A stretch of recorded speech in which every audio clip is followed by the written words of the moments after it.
Ikkinchi holatdagi bemorimizda ham xuddi shunaqa holat. Bemorda umurtqa arteriyasining birinchi segmenti kritik stenoz aniqlanadi va o'tkazilgan selektiv angiografiya amaliyotidan keyin bemorga stentlash amaliyoti o'tkazilgan va stentlashdan keyingi holatda mana bemorda qon oqimi umurtqa arteriyalarida to'liq tiklanganini ko'rish mumkin.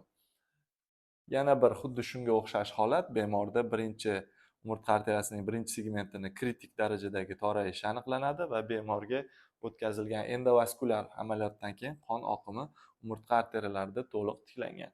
Bu havzada kuzatiladigan insultlarning o'ziga xosligi, bu havzada kuzatilgan insultlarda ko'p holatlarda og'ir asoratlar bilan namoyon bo'ladi. Bemorlarda yutish buzilishi, ko'rishi buzilishi kabi og'ir simptomlar bilan namoyon bo'ladi. Shuning uchun albatta bemorlarda bosh aylanishi va harakat vaqtida muvozanat buzilishi kabi belgilar paydo bo'lsa, ularni albatta uyqu arteriyalariga qo'shimcha ravishda umurtqa arteriyalarini ham tekshirish lozim. Bu o'z navbatida kasallikni erta tashxislash va nogironlik darajasini kamayishiga olib keladi.